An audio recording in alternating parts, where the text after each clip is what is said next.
Hogsty. Hey everybody, it is Alex Z's here with you on the Hogsty. I'm joined by Steve. It's a Sunday that we're recording because we decided to change things up, mostly because I had to get out of the house for something, which, is rare. Sunday. Sounds like a car dealership. Sunday. Yes.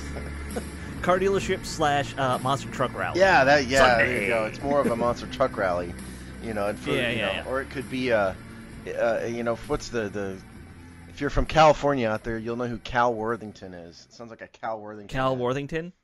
Okay. Cal Worthington was a car dealership in Southern California when I lived there. He's probably dead now. And it was always Cal Worthington and his dog Spot.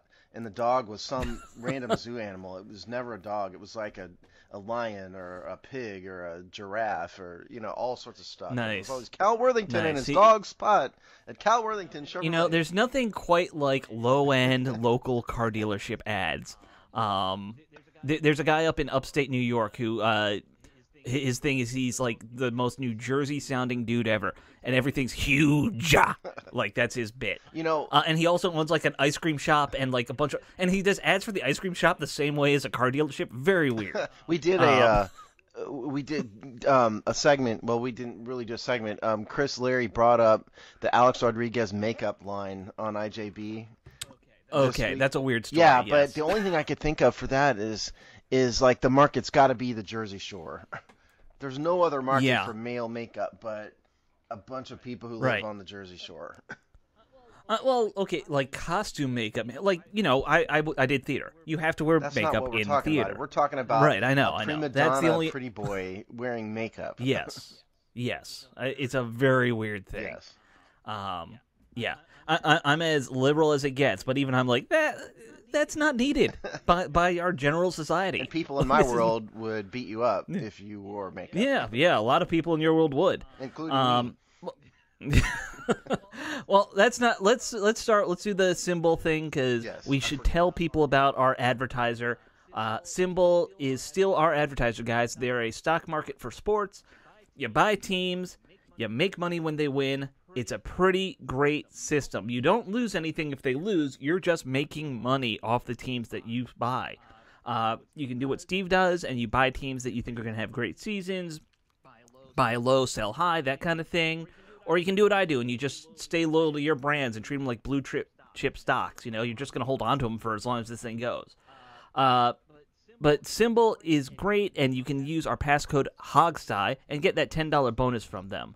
When I went in and I first got it, I got the Washington football team for $29. I think I told everyone about that when I first joined up. Then I bought the Nationals a little bit later because I made some, I bought them low. Somebody was selling them for less than I needed to. Live on the air, I think. Yeah, I did. I did buy them live on the air. And I haven't seen how they're doing lately, so I don't know if I've made any money. But you make money every time they win, and baseball's great because there's a lot of games, so you're going to win something. That, and if you keep winning, the price of the stock will go up. That's my theory. Right. And eventually, I assume, who did you buy? You bought the Mets, right? The Mets and the Cardinals, yeah. Yeah, I assume you're going to sell them off once the price goes up high enough and, flip them for a bunch of Dodger stuff because that's your team. But the problem is the Dodgers stock price, they're the World Series favorites, and always have been, so their price is very high. Yeah. What you really need to do is wait for them to stink, and then and then you go do that. Yeah. So, folks, go to www.symbol.app. Visit them through our website. There's a link on the homepage. You can do either of those. Get there again. Promo code HOGSTY, $10 discount or $10 deposit bonus, and you should start investing today. That was probably my loosest version of their ad, Steve. Probably. But that's okay. Yeah. It's we've gotten used to doing it at this point. Yeah. We have, and that's fun. I think people know you and I are not the big gamblers. That's always kind of been Jamal's thing, but this way of gambling I kind of like because I don't like losing money. It's safe. I only like making money. Unless you're an Orioles fan, it's safe. Yeah. I feel bad for the O's fans. There used to be a rivalry between the Nats and the O's, and there still is a little bit just because of the Peter Angelos thing, but now it's more pity.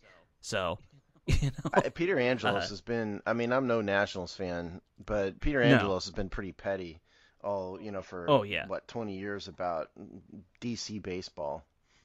Yeah, and because you do IJB, I'm sure every once in a while that story pops up how they still haven't paid the Nationals for any of the TV stuff. I want to think we've done that. I think we've done so many stories at this point. I can't even remember them all. Sure. But I believe we've talked about that. I know I came on and we talked about it. Yeah, I know. I think we talked about it that one time at least. Yeah. And I think they're still not paying the Nationals. It's insane. But we're here to talk about the football team, not baseball, really.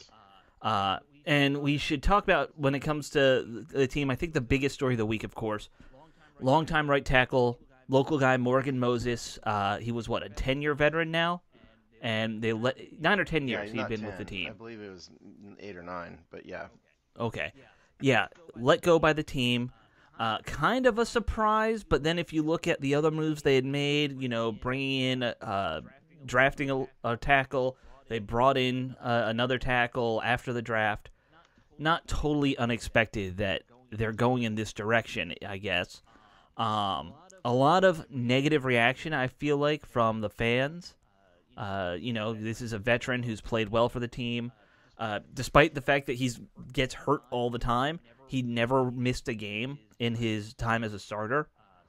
So kind of an Iron Man in that way. So I think a lot of fans, this was a tough loss to see happen. I'm fine with it. First of all, he's going into his 8th season, but I thought he'd been here longer. No, 2014. Okay. I was fine with this. I get it. If he's one of your favorite players, I understand from an emotional standpoint. But this is football. This is what the NFL is. And the simple fact of the matter is, he is expensive. For right tackle, he was pretty high. Had a high cap hit, right? And so the reason why they didn't do it earlier, they didn't have a replacement on the roster. Now they do. Mm-hmm. I think they really like Cosme for that. Well, I'm not convinced about that, but they've got, at a minimum, they got Cornelius Lucas, because I think Charles Leno is going to be the left tackle. I think he is the left tackle. Yeah. And so you got either Lucas or Cosme, one of the two of those guys, or possibly Sadiq Charles if he really balls out. And they didn't really have that before, and so now they do. And so now's the time where the team felt like they could let Moses go. And I get it. Again, if he's your favorite, wonderful. We're not here to tell you who to root for. But from a performance standpoint, I would say Moses at times was an above-average right tackle. But if you throw in all the injuries, it wasn't the case, and he did get a ton of penalties. Last year was better, but he got a ton of penalties, and so you couple lots of injury, lots of reduced performance due to injury with a lot of penalties and a high cap hit. It's not exactly surprising that he was let go. No, I guess when you sit down and you think about the business decision of it, it made a lot of you can rationalize it and it makes sense. But I do get that. He might not. I don't think he's anyone's favorite player. No one's favorite player on a football team is ever a right tackle. Let's just be honest about that. Versus Moses. Yeah, maybe, or John Jansen. John Jansen might have been the only right tackle people really loved around. Well, at one point, Joe Jacoby briefly played right tackle too, so he. He did. His later in his career. You're right. The Hogs. The Hogs just. But generally speaking, yes, you're right. But he's been here a long time. He is a local product, at least a Virginia product. Yeah, he went to high school and college in Virginia, so I think there was a little bit of a fan appreciation for him, and because fans always get that little bit of homerishness. I had an appreciation for what he did, I just think that this is the NFL. Unless your name is Elway or Manning, and even that, you got to be Peyton, not Eli. Mm-hmm. It happens to everybody. And by the way, even Eli made it to 37 or something, and these guys make millions of dollars, so you shouldn't feel sorry for any of them, Right. In that respect, no. But, the one thing that puzzles me, and I don't understand this move when teams do it ever, it gets leaked, we're telling the player to shop himself. Or telling his agent to ask around and see if there's a trade. When has that ever really worked for anybody? What does it hurt? Yeah, I guess it doesn't hurt, but aren't you better off doing it yourself as a team, keeping it on the down low a little bit more? I think it's just an allocation of resources issue, because the point of the trade is, one, maybe you can get some compensation. You get something. Two, if you respect the player enough, you can allow the player to have a say in where they go. So I mean, I don't mind them doing it. I think the odds of it working are low, as you said, because it's a signal that they're going to get cut, and so why would you trade for somebody? But I mean, if a team values that person, that player more than normal, maybe it works out. Right. So I don't have a problem with doing it. If you try it, if you get a 7th round pick or whatever, or a 5th round pick, great. If you don't, no harm done. I just don't think in the history of the league I've ever heard that rumor come out of, hey, we're telling, like, unless it's a superstar player like a quarterback or a star wide receiver. I don't think I've ever heard of, hey, we told him to do it and he found this offer. Probably not. I just don't think that happens. Right, probably not. But I mean, what's the harm? Or is there a deadline on this? No, I guess not. I guess there was no real harm in it. I mean, if you're like Deshaun Watson, you have the opportunity to find the city with the most available masseuses, for example. Right. Yes. You look at Wikipedia or something. Yeah, or there's got to be an analysis of the masseuse market in every city somewhere. Sure. I'm always surprised because, like, I know Tampa, I think, has the highest, like, strip club per capita or something like that. I'm surprised that's always not a bigger hotspot for some of these knucklehead players that come out. Who just have no sense of what should be their priorities. Yeah. Right. Exactly. So, yeah, I mean, it just kind of is a bummer that happened. And, I didn't put it on our agenda, but there was also the news this week that Ryan Kerrigan's now an Eagle. That really bothers me. Yeah, that bums me out, too. It bothers me. Yeah, I don't blame Ryan. Like, I mean, the team cut him. You're going to let him go. Right. So I don't blame Ryan, but I just don't like the fact that he's an Eagle at all. It's kind of like Brian Mitchell going to the Giants and the Eagles. That really sucks. Yeah. B-Mitch did it. Art Monk did it. Art Monk went to the Jets. No, he was an Eagle for 1 year. Was he? I had forgotten that. Yeah, when Kerrigan when that got released or announced, I saw someone posted a photo of Art Monk there. Let me double check what year he went. Okay. But yeah. Oh, that's right. I forgot about that. He played 1995, his last season. Played 3 games, started 1 for the Eagles. Man, is that just wrong? Yeah, it really is. I think even Art doesn't have his Eagles jersey at his house. Probably not. He was wearing like 85 too. Because in the picture I was like, why is he wearing the wrong number? Like, you don't give Art Monk his number. That's not right. No, it's not. I mean, ugh. Yeah. So that's kind of. I feel the same way about Kerrigan. I mean, I don't like the idea of him being on the Eagles. I don't blame him for it. I don't even blame the team. No. You got to be objective about these things. I don't have to like it, and I don't like it. No, I'm with you. The team said they were upfront with them. He says they were upfront with them. They want to go younger. Okay, he's 32. Time to move on. You kind of hope this is a 1-year thing with him in the Eagles, and then maybe he pops somewhere else.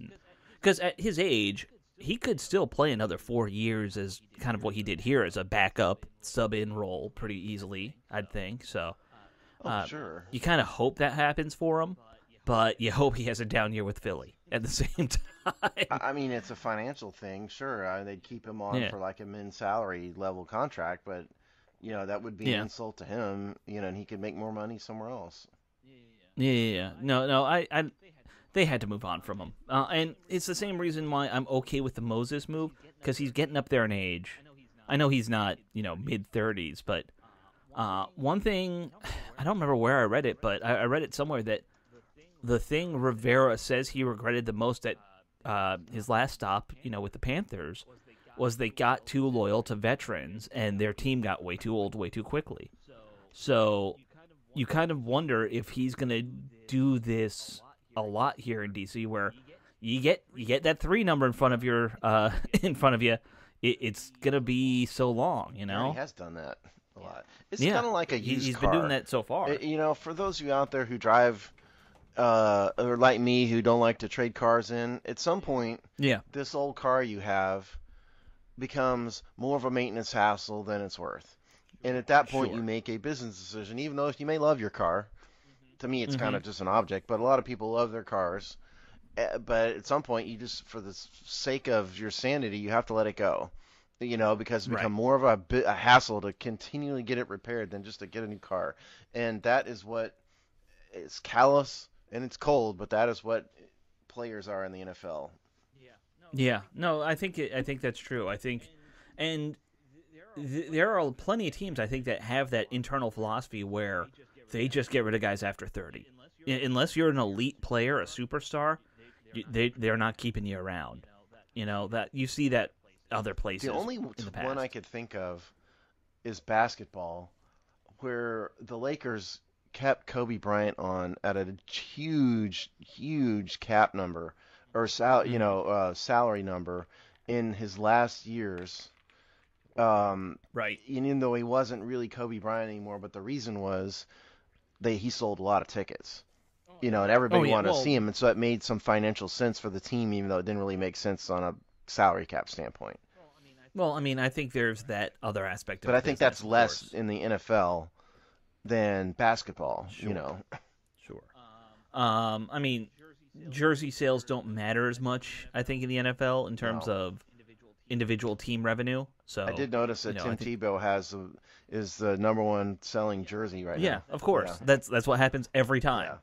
It happens every time he comes back. And the predictable thing happened. It's the media is bashing on it, and listen, Tebow got a 1-year non-guaranteed min-salary contract. It's not the damn end of the world, people. There's a very good chance he doesn't even make that roster. And all those people buying that jersey are just like marks. Well, yeah, buy what you want to buy. You go in there with eyes wide open, hopefully knowing that the chances of him making the roster are slim. You'd hope, but I don't think that's the case for a lot of folks. He's really. I don't think people. It's love it or hate him with him, because some people don't like how he's so openly religious. And some people love him for it and don't care about the fact that he really can't play football very well. Yeah. There's very little in between. No. In his regard. Well, you talk about Tim Tebow there. We should probably just move on and talk about our tight ends, since it's position group breakdown week. I need to come up with a theme music thing for the position group breakdown. We had one way back. Remember Robbie did a voiceover our first year doing this? Oh, yeah. We're in the way back machine there. I guess I'll try to come up with maybe a guitar riff or something we can play in there. I can't sing. Yeah. Ooh. Uh-oh. What happened? What's the matter? My computer went to sleep for a second there. That's not good. No, we're fine. Anyway, let's talk tight ends. Insert theme music here. Yes, insert theme music here. We're a little loosey goosey on the show today. I don't know what's going on. It's the heat. I'm gonna blame the heat. All right, let's talk tight ends. Jamal did his position group breakdown article, where he covered, of course, the big three: Thomas, Bates, and Reyes, who I think are everyone's three favorites to get on the roster right now. The top three, by the way. Well, if you're picking three, all right, let's talk about the other four guys. Who are you gonna put in that top three? Because let's be honest. Bates is a draft pick. He's in. Yes. Thomas is our number one tight end. He's in. Really, we have five guys fighting for that last spot. Reyes, who we'll talk about, I think, more later. But I want to talk about these bottom guys first. Tamrick Hemingway, he was here last year. He came along with Ron Rivera, when Ron Rivera came over, because he was with the Panthers before that. And he's kind of a journeyman. He's in his fourth season, I believe. Kind of in this. Has he ever really been much of a player? I don't think he's been active many games throughout his career. Hemingway we're talking about. No. Not really. He's if you want me to pull up his stats here, I just flipped off his page, so give me a second here. Oh, okay. Yeah, well, so I remember they brought him on. He kind of was on the practice squad or inactive every week. He might have done a little mop-up duty last year. He was a 6th-round pick in 2016.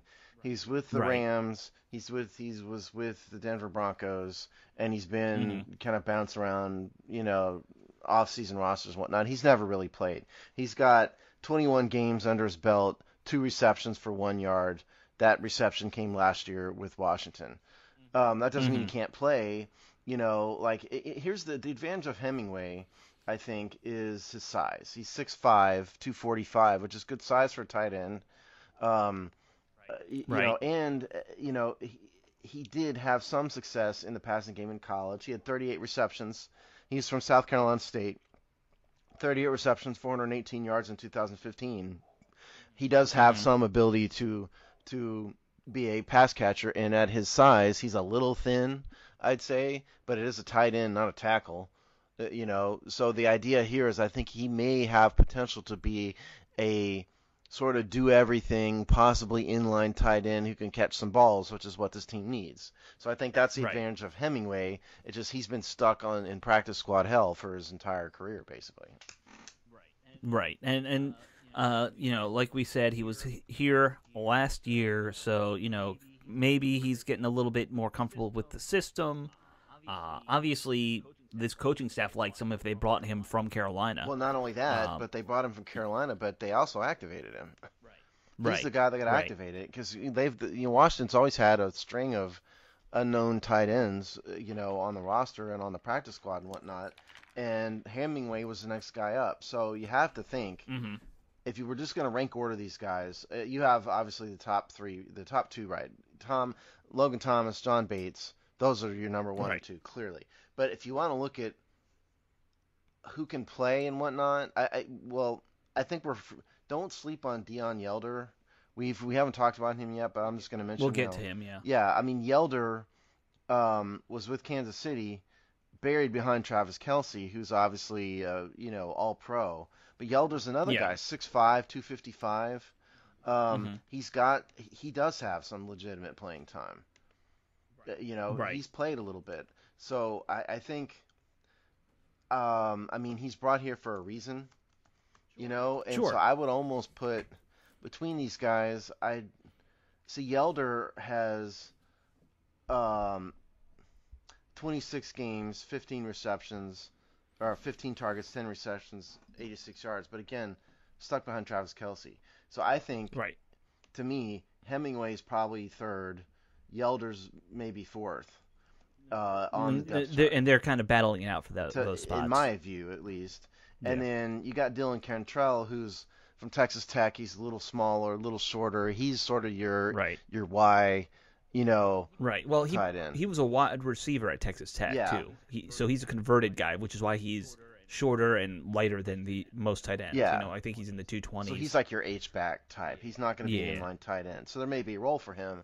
But I think it's Hemingway and Yelder that are sort of fighting it out. Right. You mentioned Cantrell. This is another guy who's, only been in the league for, I think, 2 years, and he's already been on 4 teams. Yeah. Which is always, kind of an indicator of where he's at. I'm looking at his Wikipedia page. They claim his 40 time was in the 4.4 range, which is, now again, like we were saying, started a wide receiver, so he's got some speed. So maybe he's going for a little bit of a Niles Paul move. Yeah, maybe. Be that speedy guy. But, it's going to be a battle, I think, for that third spot. Last guy we should talk about is Tyrone Swoops, who I think is also out of Texas. Or is he out of Texas Tech or Texas? He's out of the University of Texas, which is the Longhorns. Okay. 6'4", he's a Longhorn. 250-ish. Another guy with decent size. He's been with Seattle. Didn't really play much at Seattle. Only was active for 7 games. So he's a mystery. I'm not going to pretend to have studied Tyrone Swoops' film. I haven't at all, basically. But he's been around a while. Again, 2017, undrafted free agent. He signed here last year, technically. Also, we should mention that. Yes. Swoops. Yes. Yeah. He was practice squad guy. He's going to get his opportunity. But to me, I think he's behind Hemingway and Yeldon. Just from an experience standpoint, they're all about the same body type, roughly. But from an experience standpoint, to me, he would be behind the other two. Yeah, I mean, if you look at these guys, there's definitely a type that they're going for in terms of size, for the most part. Cantrell kind of is a outlier because he's smaller and lighter. I would actually, although Logan Thomas is probably about the same size, height and weight wise, you look at how he runs and stuff. He's very lean for a tight end. It feels like. Yeah, I mean he's a little taller too. He's 6'6" and 250, so he's a little bit leaner. But the other thing is, I mean Thomas is a quarterback. Was a quarterback. I don't think you're going to ever turn a quarterback into some monster blocker. And they don't really want him to be, and to do that. I mean, he's really more the pass catcher type. So I don't know if he's ever going to be, nor do they want him to be, your classic inline run blocking tight end. No, I don't think they do. I mean, I'm a big fan of what he did last year. I think he surprised all of us. When they signed him, it was like, okay, I guess, it's worth a shot. You didn't get any of the top tight ends, and it wasn't a great market last year. It wasn't a great market free agency-wise this year either. And New England got, the top two guys, and that was about it. And frankly, in my opinion, they overpaid for him. But, Thomas came in and was a great surprise, I think, for the whole fan base. Just, what did he have, 70 catches? Something like that? Thomas? Yeah, about 70 catches. And, very productive. Became a good complement to Terry McLaurin, as a tight end, wide receiver combo. 72 catches. 72, thank you. I was close. So, yeah, I mean, how can you not kind of like what you... What I found weird after the end of the season, people still kept talking about we need a number one tight end. I'm like, did you not watch what they did? They got one. Yeah, they have one. They need a number two, and they didn't have a blocker because Jeremy Sprinkle was pretty much garbage in all aspects last year. Well, I mean, the problem, of course, is that Thomas is only signed through 2021. Sure, and he's getting up, and again, he's not young, I mean, he's not an old player yet, but if Rivera's going to stay on this keep getting younger mantra, Thomas ain't going to be around very long, But he could still produce, I think, next year. Thomas is going to be 30 this year. Yeah, fair enough. Yeah. But I don't know if that really matters as much for a tight end. And Thomas is not a speed guy. No. And that's what's going to go first, like your speed and maybe your play strength to a certain extent. But, I mean, it's not like the dude is 35 here. So, sure. No, and he doesn't have a lot of wear and tear. Yeah, and he doesn't like have a lot of wear and tear. So I think you could re-sign him for another 3 seasons maybe, sure. and be fine. It's going to cost you. Yeah. It's going to cost you some, but... Yeah. I mean, I thought, that was probably the find of the season for them last year in terms of free agents. Yeah, absolutely. I think we bashed the signing on this show. I did. Probably. Why are we signing a guy like Logan Thomas when there are all these great candidates? Well, as it turns out, you know what? Ron Rivera knows more than us. Imagine that. Apparently, they got a good guy there. They actually know what they're doing. Let's move from Thomas, though, and talk John Bates real quick. Okay. We talked about him when he was drafted, obviously. I heard an interesting thing. I don't remember what show. I was probably listening to Kevin Sheehan or something. But Chris Cooley apparently sees a lot of himself in how John Bates plays, which is interesting. That is kind of I don't see it, no. but Cooley says he does, which I found a fascinating little tidbit. He thinks that this is a natural blocking H-back type, which is what Cooley did, is why. I don't know. I don't know how you can. Far be it from me to argue with Cooley about tight ends, especially. But Right. I mean, I don't really get it. I don't see it. I see him as a classic inline tight end, not an H-back. Yeah, me too. I see him as, and whereas Cooley was great on horizontal stuff, that was his specialty. Is he would do the little 5-yard, routes, dig and then catch ball and then go up the field.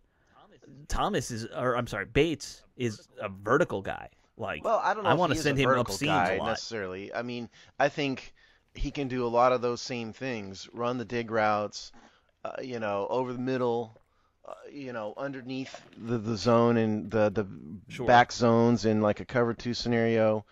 I think that's what you do with Bates. I don't know personally if I think he's really much of a vertical threat. I mean, we can disagree on that, I guess. Personally, that's I'm what just saying. I saw when I went and watched his big plays. A lot of them are him running down the seam.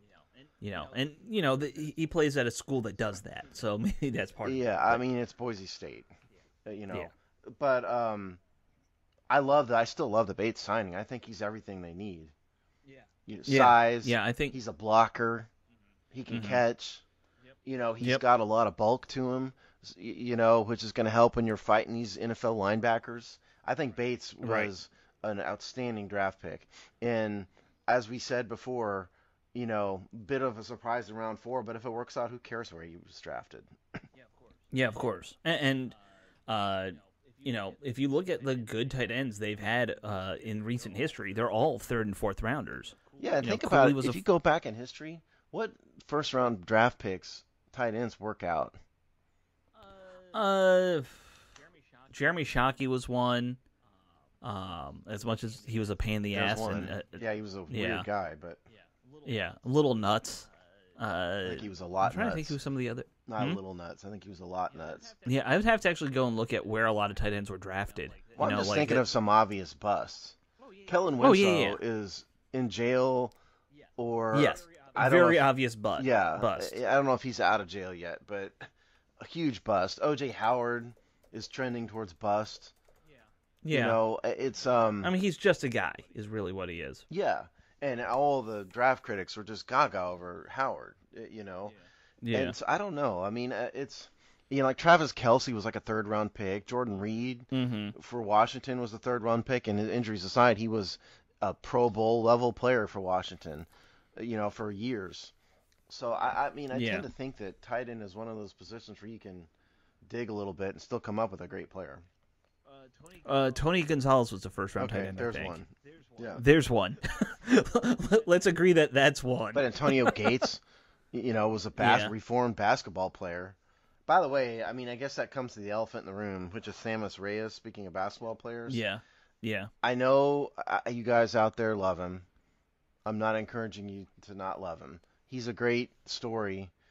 The athleticism alone is intriguing and exciting.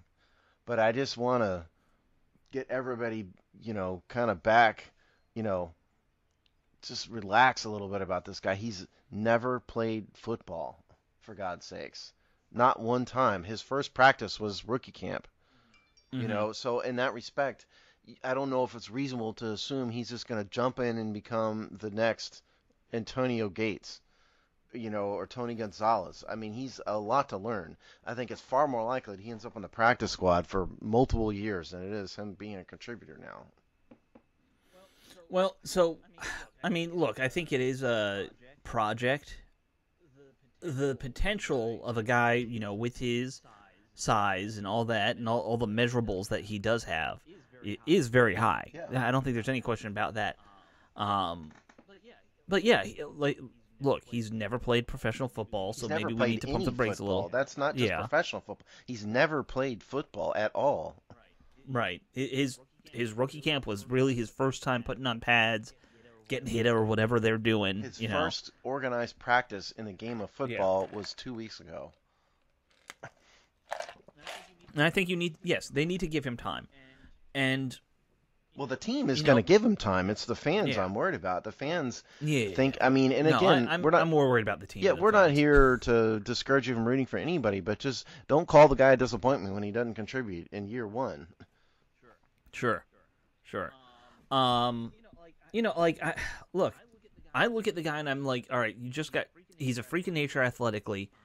Honestly, what if we find out in the long run, maybe he's not a tight end though? Like maybe he's better at a different role, even with his size. Maybe you flip him to defense long term. I don't know. To me, it's just a guy. It's like in college when you see a guy get picked by a team and he's just listed as athlete. Like that. That's kind of how I'm envisioning Reyes right now. Reyes' size and athletic profile screams defensive end. Yeah. 6'5", 260, runs a 4.5 40 or whatever, 4.4 40. That dude could be a perfect edge rusher. He could be a good edge rusher. He maybe a linebacker. Yeah. It may be that he's just. We don't know at all. That's the point. Right. He's a blank slate completely. Yeah. It would be awesome if he turns into the next Tony Gonzalez. Obviously, we'd all love that. And he's a great guy who likes the Washington D.C. area, and we can appreciate that. So I mean, I get why the fans love him. I love him too. I love the story, but just relax on your expectations. That's all. Oh yeah. I think that's it's a good slow your roll type thing. So let me throw some other first-round tight ends at you, though, because I found an article just listing a bunch of them. Greg Olsen, I think that one's probably worth the first-round pick. Yeah, absolutely. Vernon Davis. For a while, yes. Yeah. I mean, dude had a long career. Not for a while. Yes, he was definitely worth first-round pick. Yeah. Heath Miller, probably. I'm not as big on Dallas Clark. That guy had some great years in Indy with Peyton Manning. Yeah, but I tend to think Peyton Manning made a lot of people look a lot better than they were. Yeah, that's true. And then the last one I would mention that I'm seeing on this list that sticks out to me is Todd Heap in Baltimore. He had a good long career there. Another guy they never had a good quarterback his whole career. Yeah, another guy who was helped by the situation, though. Yeah, great defense, but never had a quarterback. They were always a running team. No, they had a quarterback. He was just very expensive. I mean, Joe Flacco was a good quarterback. He just cost way too much. Well, I'm thinking more like the early years that he was there before Joe Flacco. Yeah, I mean, they had McNair for, 2 years, but, half his career they had nobody. Well, yeah, they had a string of nobodies. Yeah, absolutely. Yeah. Kyle Bowler, remember that guy? Barely. Yeah. Anyway, so, there have been a couple, but it's rare that first-round tight ends are It just seems like a low hit rate. And I'm the one who should be quoting the stats because I wrote a whole series of columns on this. I just don't have that right at my fingertips is all. Maybe before the show is over, I'll look it up. But I don't know. To summarize, I think there's no question about the top two. But in terms of the back guys, I think you've got Hemingway, Swoops, and Yelder competing for sort of the second string inline blocking tight end role behind Bates. Right. And then you've got Dylan Cantrell, who's going to have to show himself to be a special teamer. He's not an inline tight end because of his size, and so he's got a tough road to hoe maybe, but he also has no competition for that role either. So he could carve himself a role out. And Samus Reyes, we've talked about, I think he's a total wild card. I think, he could be great or he could be nobody. I mean, we don't have any idea. Reyes really isn't going to be a blocker either. He's more in the Logan Thomas mold, sure, absolutely. Where he's going to be the pass-catching threat. The third guy, it's all going to come down to special teams. Yes. And I doubt they'll keep 4 active, but, whoever number 3 is, your job is to be a special teams on the line during punts, running down the field and trying to tackle a guy. That's what you do. And 2 have roster spots, so you're really looking at. I agree with you. They're going to keep 3. They're not going to keep 4 on the. There'll be some. They'll keep guys on the practice squad. So they might keep 2 on the practice squad. What you've got here is Cantrell, Hemingway, Swoops, and Yelder competing for the one active spot. Right. So who can get downfield? That's my question. I would go for Hemingway straight off the top of my head, just because I know that they trusted him last year over others. Sure. But it's one of those things where. We'll have to see what happens in training camp. Yeah, I think you're right. If you're giving him the inside track, it does make sense. The one thing about, when you think about special teams, it's the only time, it's not like they'll do anything but coverage either, tight ends. Unless they're Niles Paul, who was able to return punts and kicks somehow as a tight end. Somehow, yeah. I always wondered about that. Yeah, that's kind of nuts when you think about it. We had Niles Paul and Rock Cartwright, who was a fullback, as punt returners for a while. Wasn't Cartwright the kick returner? Was he a punt returner? Oh, yeah, you're right. He was a kick returner. Yeah. But Cartwright was good at. Here's the key. For those of you out there dreaming about being NFL kick returners, go upfield. It's okay if you get 10 yards. Go north and south. That's what was so great about Brian Mitchell. He made one cut and he matriculated up the field at a rapid pace upfield until somebody hit him. Don't just, wander around east-west until you try to find a hole. Go upfield. That's the key. Right. You can learn a lot from Brian See Mitchell. your lane and go for it. Yes. That's all you need to do. Go watch Brian Mitchell. Yeah.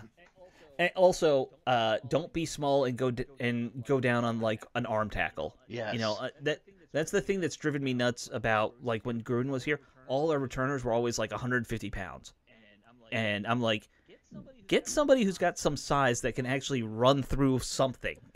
Yeah, and they took entirely too many fair catches. When it came to punt returns. I think one year they set the record on punt return fair catches. It'll never be touched again. Yeah. But anyway, whoever that last tight end is, definitely going to be a special teams guy. Who do you think Hemingway? Gonna be? What do you think? Yeah. What's your leading contender? I mean, my heart says Reyes is going to show up in camp, but if I'm going to play it safe, I'll probably go with Yelder over Hemingway. Yelder? He's got playing time. I think that's that's a valid guess, I think. I think Cantrell's the one that's got probably the longest shot just because of the nature of his game and his body type and everything. It's kind of like having a fullback, on the roster. You may be the only one, but they may just want to not keep you at all. Yeah, and that's the problem these days.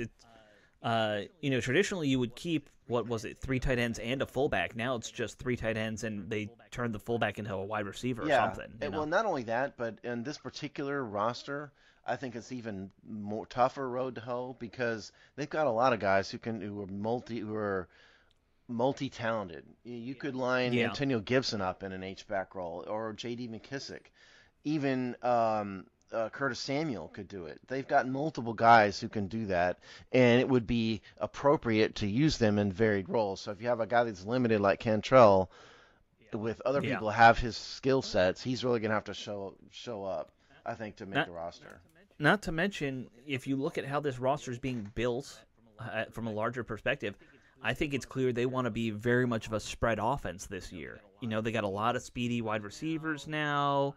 I think Logan Thomas lends himself to more of that, and you're clearly going for quarterbacks who want to throw it downfield rather than the West Coast stuff that they were doing the last decade. Thank God. I just find it boring. I know. West Coast. And to me, West Coast football doesn't always work in the Northeast when it gets cold and wet and that kind of stuff. It's fine in indoors or warm weather, but it's kind of you need to be able to it's kind of like driving a Ford, driving a Chevy. There's nothing wrong with it. It's going to get you from point A to point B, but I think the potential is less. Sure. And unless you have a quarterback who can really execute at a very high level, which Washington arguably maybe had in Kirk Cousins, but we all know his limitations. Right. They didn't really have that. And so I think it was tougher. It's tougher to execute that. Whereas an offense like Ron Rivera's, where he seems to go, which is far more downfield, all that, if you just have a quarterback who's willing to sling it, and and that we certainly have that in Fitzpatrick, I think it lends itself. It has a much higher ceiling of performance. Yeah. I think both Fitzpatrick and Heineke are that kind of downfield guy. Allen is still probably more of your Kirk Cousins type. Yeah, I think so. I think that's fair. Yeah. From what we saw, that's my vibe. Okay, we should move on, though, from tight ends, unless you have any other thoughts about tight ends. Is anybody going to get a better discussion of tight ends than what we just had? We just talked 40 minutes about tight ends. We did, and I think that was a very fair breakdown of the tight end group. So this is why you should listen to us, people, because we're willing to do this kind of thing. We're willing to talk about just tight ends for, half hour, 40 minutes, whatever. Exactly. All right, let's talk about the weird little double story that kind of ties together 2 stories. First, they are renovating Fedex Field, the actual playing surface at Fedex Field. So if you were at the draft day thing they did, congratulations, you were one of the last people to step on that field. Because Washington is ripping out the old turf that has been, the bane of their existence, down 2 feet of, dirt to get everything out, and they're going to replace it with all new grass. I believe they're still going with the Bermuda grass, which, that seems to be what they keep on doing. But they're saying that they're going to fix the irrigation problems that have been plaguing them. They're going to be, trying to make it so that we don't have the worst grass in the NFL. And casual people don't care about this. But if you listen to this show, you're a real fan and you actually know this is a continuing long-term problem. It's been for years. Washington. And we've been the laughingstock of the league for having painted dirt. Literally have. You think we're kidding? They've literally had painted dirt. Right. In December's, and they'll find holes that are like 2 feet deep in the middle of the field. You're going to disagree with me, and that's fine. Yeah. Just put turf in. I don't have a problem with it. It's not like the old days where it's just carpet. Like at the vet in Philadelphia. No. No one's doing AstroTurf anymore. Yeah, just put turf in. It's the Northeast. You have lousy winters and lousy weather up there. I live in Texas. We could do grass down here. Just put turf in. Ironically, none of the teams in Texas do grass. Knowing you like I know you, I know I'm an old school guy. Yeah, and I am too, and for the most part. But in this case, if there's not really much difference in how it feels, just put turf in and be done. You don't have to worry about any irrigation. That's my thought. Well, so nowadays, the turf they do is a turf grass hybrid. I think that's what they have in Philly, where it's like 1 out of every 100 blades of grass is an actual piece of threaded turf, and the rest is natural grass or something like that. I don't know the ratio. I mean, no, there's very advanced hybrid stuff, yes. Right. So that's what a lot of teams do have.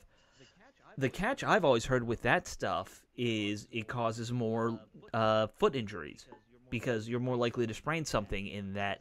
Because they also have that weird pellety stuff instead of real dirt. But you got to find the right stuff. I'm not going to pretend to be an expert in it. I mean, no. Go out and spend the money to get the best stuff, and you don't ever have to worry about painted dirt again. We're not experts, but I feel like any hardcore football fan in Washington now, we've seen so many issues. We've all become somewhat of an expert at some point. At least in not liking painted dirt. Right. We've learned a lot about this stuff more than we ever wanted. So, but what's interesting to me is this was a priority of Jason Wright early on. Remember when I went on his thing and he was talking about that he saw the playing surface at the practice facility and said these aren't acceptable and convinced Dan Snyder to spend $2 million to rip those up. So I think this is just a continuation of that. Yeah, well, he's Even a former player. Going away in 5 years, they want to get it done. He's a former player and he understands that kind of thing. And by the way, the team never put that thing out that I ever saw that Alex was able to participate in. If they did. No, they never did. Yeah. I wondered about that. Yeah, I don't know. But they said they wanted to. Yeah, they never did, but that's okay. But anyway, no, I think one of the great things that Wright has done is that, and he knows because he was a player. He wasn't a great player, but he was out there. You know, and so sure, because I think if there's one thing Dan seems to have done over the years, he has listened to people's recommendations on things, for things like facilities. When Shanahan came in, they built the bubble, you know, because Shanahan said we have to have a bubble, and Dan did it. Jason Wright comes in and says we need a field. Dan did it, and they rehabbed the practice facility, by the way, fields too. Mm-hmm. Why? Jason Wright said they needed it. And Ron Rivera might have said something too. You know, one of the two of those guys. I'm sure they were on the same page when they, brought this. And so Dan, for all his faults, does listen to stuff like that. He just needs competent non-morons around him to tell him. People need to tell him because I think one of the issues was, before Shanahan got there, no one was really ever saying, we need to do these changes. We need to make these upgrades. I'd like to... and so things just kind of fell behind. I'd like to use one of my famous analogies because I'm really good at analogies. I'm doing it all the time, as you guys know. And I put this in my 3 column. I think I wrote 3 or 4 columns. Please fire Bruce Allen columns. In one of those, I use this analogy. Go back to The Lord of the Rings, the 3rd movie. Right. And I'm going to forget the characters' names. But the king... Once you say it, I'll know the characters' names. The king, up on the side of the mountain, where they had the big battle... Right. And at the beginning of that movie, his body had been taken over by like the Dark Lord. Right. And he had the daughter, who the little blonde girl who was the daughter there. Yeah. And what finally snapped him out of it is Gandalf came and shoot away the ugly, Right. And that king had this little slimy little rat next to him. Worm tongue, yep. Who wouldn't let anybody talk to him, wouldn't let anybody do anything, and was constantly feeding him horrible advice. That little worm tongue guy was Bruce Allen. That is Bruce Allen. Bruce Allen was worm tongue to Daniel Snyder's King of Rohan. Right, exactly. And so once worm tongue is gone, the king, you might not like him too much, and he still may be kind of but he's getting now, and he's allowed to listen to better advice. So think about that scene in Lord of the Rings when you relate the Dan Snyder's relationship with his team. Am I wrong? Things do not turn out well for the King of Rohan as he gets killed by, one of the 9. Yeah, but forget that, though. But yes. Ignore that part. But beyond that, is that not the perfect analogy? No, it is. It definitely is what happened with Dan Snyder. It's turned into the nerd hour, people. Yes, yeah. Well, so the other part of this story that just happened to coincide with all this is Snyder was apparently in L.A. looking at the new stadium in L.A. with Jason Wright and his wife and a bunch of other top people. And apparently they're just going around from stadium to stadium now throughout the country and Europe looking at, like, what ideas they want to take into their stadium here in D.C. eventually. And I guess TMZ caught him out there, got to do a little impromptu 2 minutes with Dan and Jason there, which, by the way, that version of Dan Snyder, for all the issues we have with him, and there's plenty. Dan Snyder casually answering things, so much better than Dan Snyder, suit and tie, doing a prepared interview. When you think about, like, how much trouble he got in when he said the Redskins will never change the name because it was a prepared interview and it was all planned out, and he's just sitting there, in a little studio chair going, versus him just, like, wandering around a stadium being like, yeah, all right, we'll just do something, If Dan Snyder were the president of the United States, we would all be criticizing his ability to read off a teleprompter. Dan is terrible in prepared formal settings. This is why I don't even think it was meant as a joke when he said Happy Thanksgiving that time. I think he just panicked and said Happy Thanksgiving. He's really terrible at it, but the TMZ thing was great. If we saw more of that Dan Snyder, he'd be more likable. Now, Chris Larry brought this up on IJB, which is those TMZ interviews a lot of times are not accidents. Those are specifically set up by PR people, and so it wouldn't surprise me if somebody planted the seed and kind of caused that to happen. But when have we ever seen Dan Snyder more relaxed, more at ease, answering questions? If you can get that Dan Snyder all the time, he might actually be likable. Right. And, by the way, only 2 minutes long. And about 1:30 in, he just turns it to Jason to, keep doing things. Yeah, and I think it looked to me that clip was edited, and they had more. Jason probably talked more live than they published. Yeah, it does look like that. Yeah. But still, I think they got, like that. There's a good dynamic there. Now, look, is Dan Snyder still have all these issues going on with his legal battles and, is he a PR nightmare right now? Probably. And we go into this in great length at IJB, so listen to that this week's show. Come out Wednesday. Yeah, I'll be tuning in for that one. That's always fun to talk about. But I think this was a specifically set up event to make Dan look a little better, and so I think it was from that respect it's great. Now, what I took from the interview, you can't take much from it, but what I did take is that he made a specific point to say the stadium will be in D.C., Maryland, or Virginia. No even implicit or indirect threat of moving the team anywhere. Most owners, when they don't get public funds or they're trying to leverage their team to get public funds, will threaten one way or the other to move the team, and Dan did not do that. And so I think that's great that he's not even pretending. Dan's not going to ever move the team, I don't think, but he didn't even pretend. And so I think that's what I took from it was that. Now, from a stadium perspective, it's 2021. The lease is up in 2027. They still have time. But it's getting to the point where in the next year or two, they need to figure out a site because you just can't create that out of nothing in a year. They do need to get something done. Especially not if he's touring like what the Rams built out there. And I know the Chargers are there too. It's the Rams stadium. Stan Kroenke owns the stadium. Yeah, it's the Rams. Yeah. It's not L.A. It's not the L.A. Chargers. It's just the Rams. It literally is the owner of the... See, if you don't know Stan Kroenke's background, you out there listening, Stan Kroenke is a real estate developer. Right. He does this for a living, and he's made billions of dollars at it. It took Stan Kroenke years to get SoFi Stadium done, and it's a whole big multi-use complex. It's got housing. It's got retail. Yes. I mean... The amount, do you know offhand how much land he ended? Isn't it like 500 acres or something ridiculous? I don't know off the top of my head. I know it's like, stadiums always take up a lot of land, but it was a comical amount even by stadium standards, from what I remember. And nobody's going to expect in D.C. They have room to do that in L.A. In D.C., there's nowhere to do anything like that. If they still want to do it in D.C. at all, and it's The RFK site's going to be just a stadium. Okay, the stadium itself alone is 298 acres. Okay. That's just SoFi Stadium, and the development around it, I have no idea. Yeah. But it's an insane amount of land. And they did that out in Vegas, too. Yes. That stadium is just... They basically, built a second city for Vegas. But again, there's land out there to be had. And so I don't think we can expect all of that. And plus, frankly, Dan's not a real estate developer. No. I think that's too much to expect. But if you're going to get some good ideas out of SoFi Stadium, great. And I think it's great that they're touring the country looking at stadiums. That's what they should be. This is what Dan should be focused on. Dan doesn't need to be focused on what quarterback they're drafting. He needs to be focused on the stadium.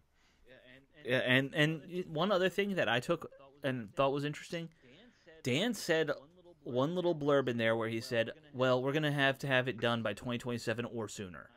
I think he wants to get out of Fedex Field as badly as most fans want him out of Fedex Field. Probably. I mean, he probably wants a new start. And they could do it. If you only have a year or two left, he'd probably have to pay out a loan early to make it happen. But, I mean, he could do that in the last couple of years. You could figure out how to do that pretty easily. And we didn't ever talk about this. It's still called Fedex Field.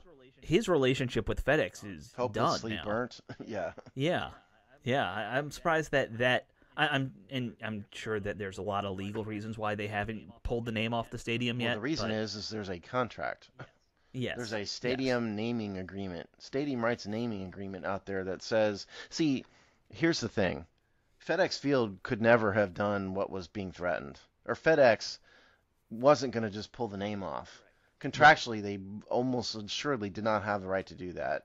And so it was really just a PR stunt more than anything. So I know. That's why people don't know that, though. People think you can just, throw contracts in the trash can. The Redskins rightfully are the owner of the team, Pro Football Inc., or the owner of the stadium, which is another entity, could have sued them and won. So that's why nothing ever happened with the name, and that's why the name will stay unless they reach some sort of termination agreement. And that would involve FedEx paying Washington some amount of money, probably. Well, I guess my point was I'm a little surprised there hasn't been any murmurs about terminating it early, just because things got ugly there. Although things were worse with the other guy, Rothman, right? It was Dwight Scharr was the one that was. Scharr. Scharr was the one who had the worst relationship, and he did pull his Innova name from the practice facility because he was tied with Innova. Yes. So but that's probably easier to pull from a facility than. It's the same kind of concept, but there's a lot less money involved, so you can work it out easier. Yeah, exactly. That's what I mean, and not the notoriety. I wonder who the next naming rights name is going to be. I mean, that's a good question. If you think about the major players in the DC area, you got to think Amazon. Amazon would be up there. And by 2027 they'll be well established here. Yeah. They're still building their headquarters here, but it'll be long done by then. So Amazon would be up there. All the DoD contract, especially if they put it all the way out that Dulles, like they've always kind of talked about. You got to think of all those Tyson's government contractor companies doing it. GDIT, Boeing, something like that. Boeing would be the one that comes to mind immediately. Because Lockheed Martin, those guys have drunk sailor money to spend. GDIT is a little more under the radar. Yeah. But I could see any of those big government contractors doing it. Dell's a huge government contractor. Be another one. Yeah. I could see any of them out there. It's probably going to be someone out of left field that we're not thinking of. FedEx was kind of out of left field until you understood the relationships of the parties. Right. Once you understood, they're a minority owner. Yes, it made sense. Amazon would be a obvious one. I don't know why Amazon would want to do it though. Are you going to add? Do they need advertising? Just have money. Do they need advertising? Well, you do it because it's advertising. FedEx Field. Course. Does Amazon really need that? They're one of the biggest companies in the world. Do any of the companies we mentioned need it? No. I mean, it's not just advertising as much as it also is a status symbol for that company. Yeah, but Amazon's market cap is enormous already. I just don't know why they would need to do it. Yeah. I get it, but I don't know why they would need to do it. That's all. Does Amazon sponsor any stadiums out in Seattle? No. Yeah, I don't think so. No. No, I mean that is an interesting thought. Who will that next sponsor be eventually? I always am fascinated by that kind of sponsorship. I found out one of my old companies is now sponsoring NASCAR, which is a company I used to work for, and I still do work with them. I'm like, no one knows what you do or who you are, but NASCAR isn't the crowd that's gonna like be interested in AV integration either. So no, probably not. No. Yeah. So why would you do that? There's not a huge market there. Yeah. Again, I think it's status. Yeah, but back to the video and what they're doing. I thought there was no downside to it at all. No, I thought it was a great thing, and I thought, frankly, I think that may be the single best press appearance we've ever seen from Dan Snyder, which is ironic that it was a 2-minute TMZ clip in Los Angeles. Probably helps. Yeah. Because I don't know if he's ever looked better. He looked relaxed. He looks better when he's not wearing a suit. And he's not wearing a tracksuit. Like just normal people clothes. Yes. It just comes across better for him. Dan Snyder has a middle-aged man body type where he's got the man boobs and he's a little pudgy at this point. And look, there's nothing wrong. I got that going. Like that's just, it happens to you at a certain age unless you are lucky or a workout warrior. Right. Just embrace that and just be a little bit of a schlubby normal dude. It's fine. Like you can make it work for you. Also, he didn't have glasses on, which I don't think I've ever seen him without glasses on. That's true. Weird. That's what it was, because I just thought he looked different. And yeah, it was the glasses. You're right. It was the glasses. Little less nerd looking. Yeah, he just looks a little bit more like a normal. He looked very much like a normal guy, and that's not something we've ever seen in Snyder. Like Jack Kent Cooke could never have pulled that off, but he wasn't a normal guy, and he didn't Jack Kent Cooke didn't need to either. He was kind of wild and nuts. He was a character, as he was, but in a good way, not a bad way. Yeah, Dan Snyder's not a character of anything. Like Jerry Jones, kind of a character.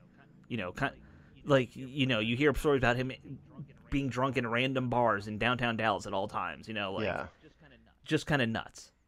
Not kind of nuts. A lot nuts. Jack was that way. Yes. More than Yeah. Dan should be in the background more. But, he's an owner, so he's got to be in the foreground time to time. Yeah. In terms of the stadium, though, I just, at this point, I can't even hazard a guess where the location would be. I mean, we've been through so many. At one point in time, I thought it was going to be out in Virginia. And at one point in time, I thought it was going to be down there on the National Harbor area in Maryland. And, Rick Snyder, our buddy Rick Snyder, sort of dissuaded me of that for monetary. I just can't imagine. I don't know where they could possibly put it in the district. It just doesn't make sense. There's nowhere with enough space for what they're talking about now. No, there really isn't. And I think people need to give up the dream of RFK. The land use issues are so complicated there. So I guess if I had to rank order things, I'd still rank. My general rank order would be the same, which is Virginia first, Maryland second, DC third. But beyond that, who knows? I mean, in terms of what state or whatever, probably right. Virginia seems to be the most open to it. Maryland seems to be less open to it, and DC is just way too complicated. Yeah, I think Maryland just rebuild where you are. I think that's what Maryland's the most open to. I don't think Maryland wants to put any money in it either. Yeah, I don't think anybody wants to put any money in it. No, but nobody ever does. Somebody will do it. Right. I mean, I just think that Maryland seems to be the least likely, and DC seems to be the least capable of it. DC just doesn't. I mean, other than a little bit of lip service from the mayor, no one in DC politics wants to deal with it. They also can't afford it. Can afford it a lot less than states. I mean, in terms of they could cut tax deals and all that stuff, but their tax base is a lot less. Yeah. And they're already paying. They're still paying a loan on the national stadium. Is the thing. There's a loan. But the city of DC has a loan that they're paying annual debt service on for that stadium, and so you'd have to double that at least for a new Washington stadium, and I just think that's unlikely. They're doing what New York did, which is or New Jersey did, which is basically you use like a extra hotel tax now to just that's pay what off everybody that loan. does, and the Meadowlands complex was actually privately funded, believe it or not. Yeah. Yeah, although there is, like, I remember staying in a hotel in New York City, and I saw there was some kind of tax even in New York City for the Meadowlands, which was weird. Was that years and years ago? 5 years ago, 10 years ago, something like that. Yeah, 10. Yeah, see, because the new stadium was built entirely on the public or private funds. Mm. It was just weird that it was taxed in the city and not New Jersey. Well, that may be somewhere. That may be. There's probably like most of the. See how it works is these states and counties and localities will form a corporation that is owned by the public. You know, like in Houston, Texas, there's something called the Harris County Houston Sports and Convention Authority, and they're the ones that own Reliant Stadium, or what is it, whatever it is now, NRG Stadium. And that's what I messed with, you know, one of them, one of 2 or 3 of them.